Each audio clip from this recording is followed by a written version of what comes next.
Welcome folks to another episode of Dski Grillz. Today we will be installing and reviewing a product that was released to the market around 2 years ago for the Weber 22-inch kettle. Folks, today we are reviewing the Dski Grillz Venom temperature control that is now available for the 26-inch Weber kettle. Let's go.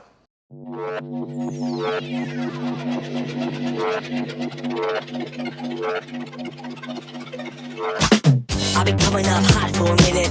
Everybody know the drop when I'm in it. I drop the top when I'm in it. Everybody know the drop when I'm in it. Yeah, I go so yo. Everybody know I'm on it. You know when the click through. Dread this and it's about to be a show be fun.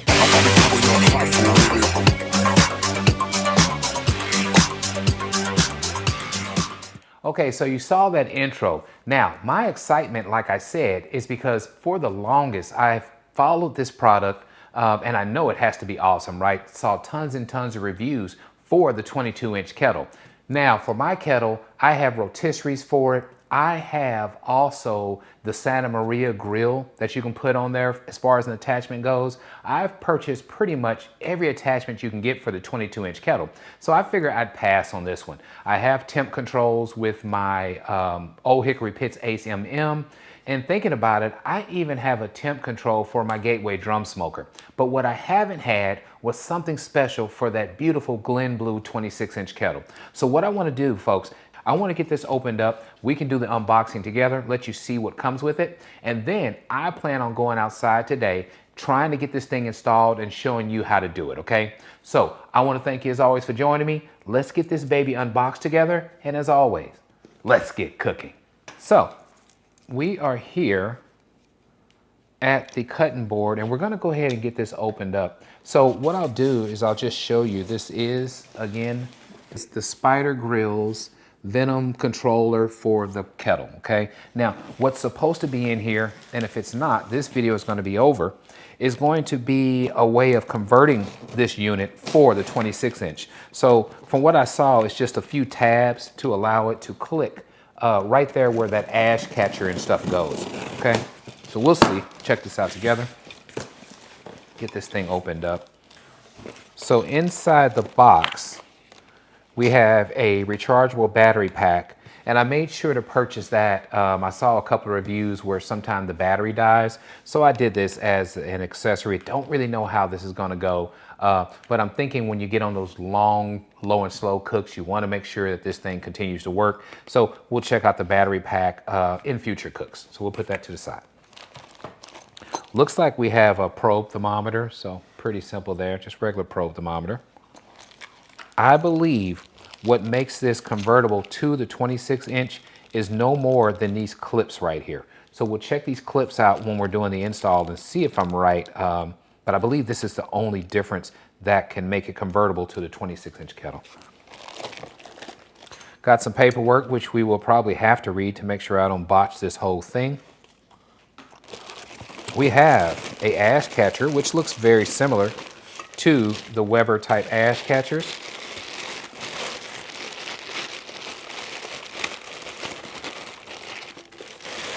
Yep, looks pretty similar. I'm sure this will mount to the controller in some form or fashion.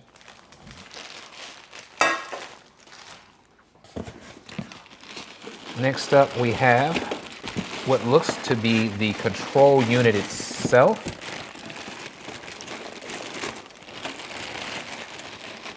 Okay.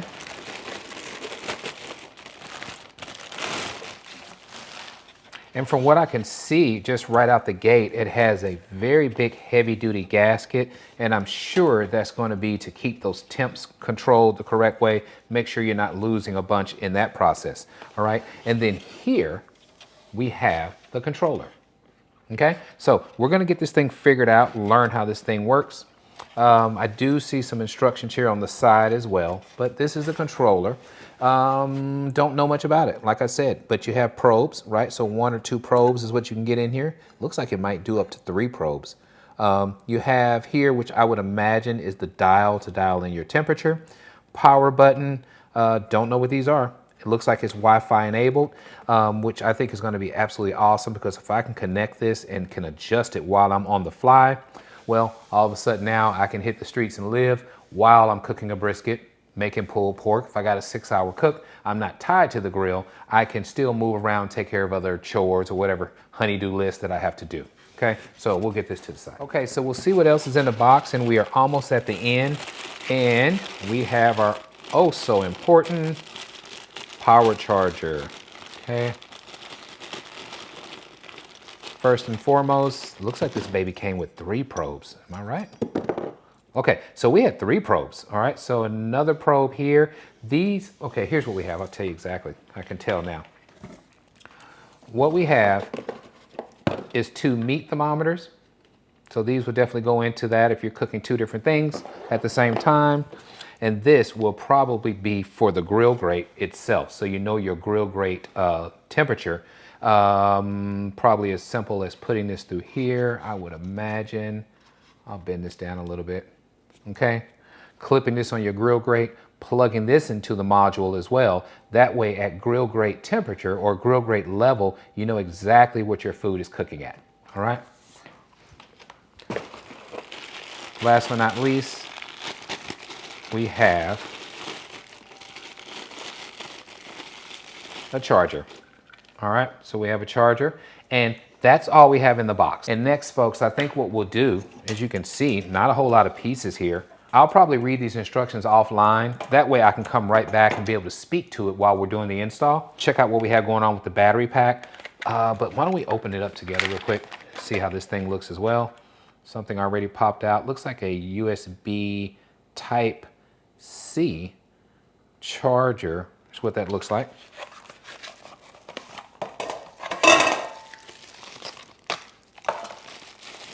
As well as the backup battery pack. So the backup battery pack also has a power button right here, and I believe this is probably a charging port. Okay, so you move back this little rubber grommet, okay, and I'm pretty sure what you'll have is a connection here and not here. So you'll probably have to charge with your computer or something like that on the other end to make sure you get some power to this thing. So what I'll do is get this thing charging, if nothing else, just for future use. But I know that that's what it's gonna need. So we'll get this thing going. Now, when you need to use the battery pack, again, almost positive that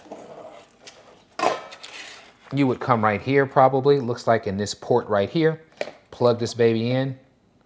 Look at that. I think I halfway might know what I'm doing here. Yeah. You would plug this into this port, turn this baby on, and then your controller is still working. Maybe this is something you can take with you on the go. So if you're using this thing and you're not at the house and you don't have a power supply, well, there you go. Power supply solved. All right. Get this thing unplugged. And I think I told you right. Yes, I did.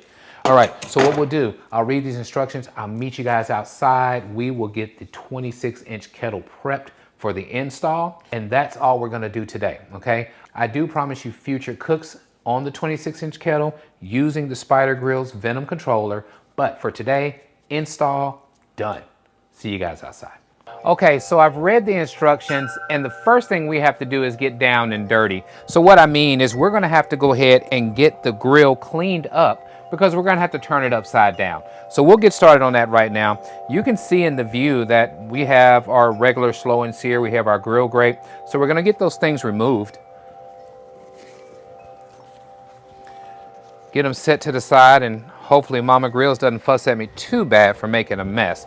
But we'll get this out the way. And we'll also have to move our slow and sear and get that out the way as well. So at the end of the day, what's gonna have to happen is everything's going to have to come out, and we want to make sure that this grill is clean, okay? Because we're going to flip it upside down, so you can have a big mess there if you don't take care of that, all right? So let me go ahead and get some of these ashes out from the previous cook. All right, so all I'm going to do now is just use the sweeper and try to get the additional ash out of the grill.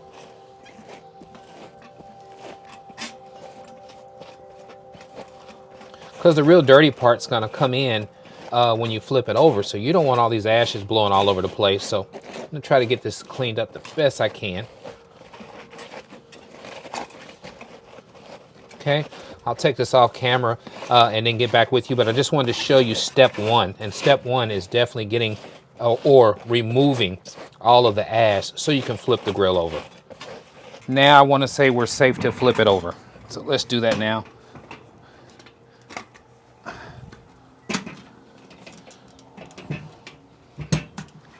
Okay, so hopefully you can see what we got here.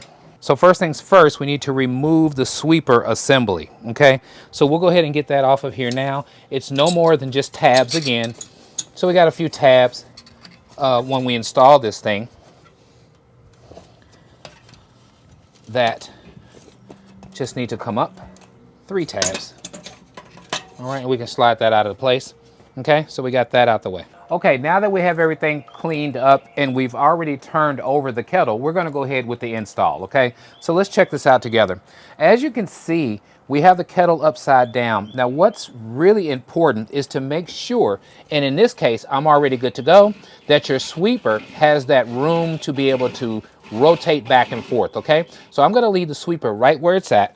So when you do this, you go right on in through the sweeper, just like that. Okay, and then you want to make sure that you have the orientation correct on your module, right? So I want it where I can get to it and where it shows correctly.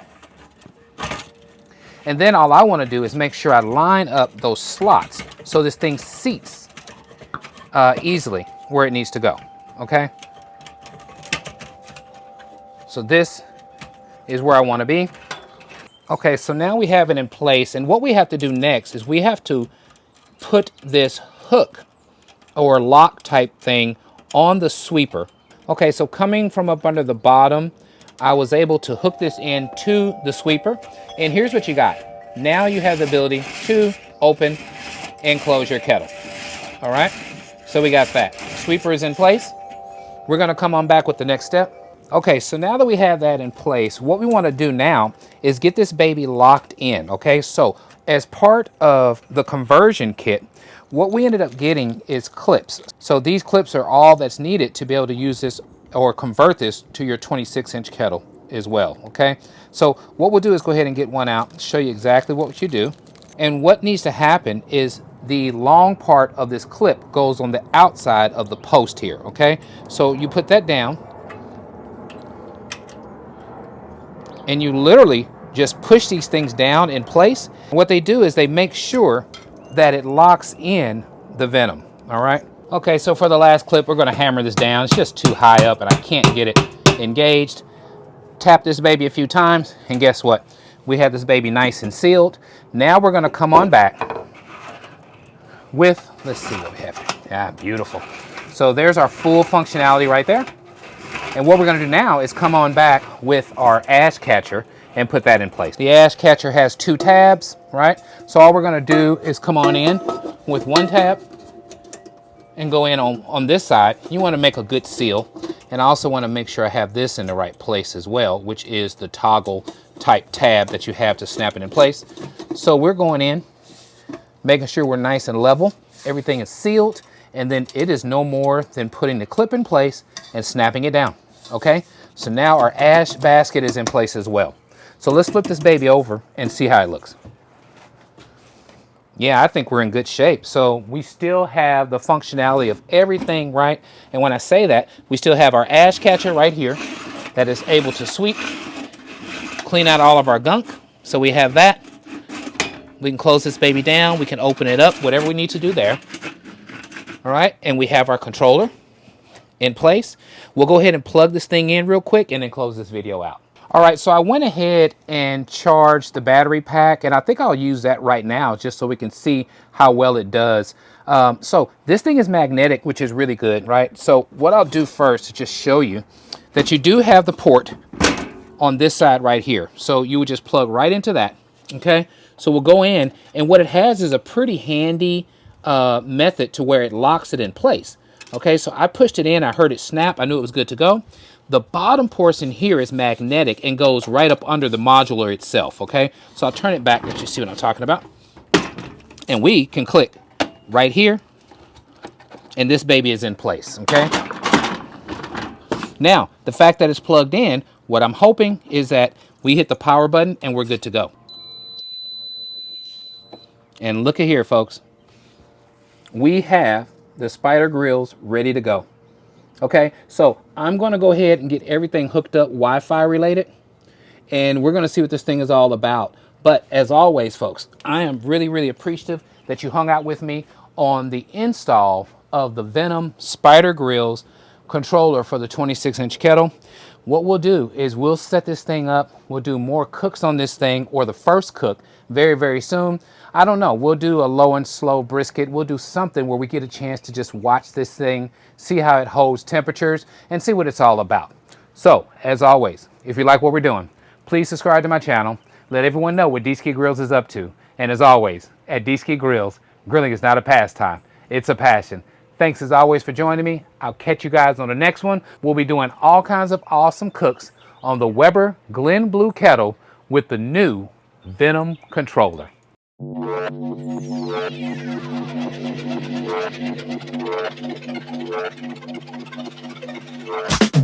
been coming up hot for a minute.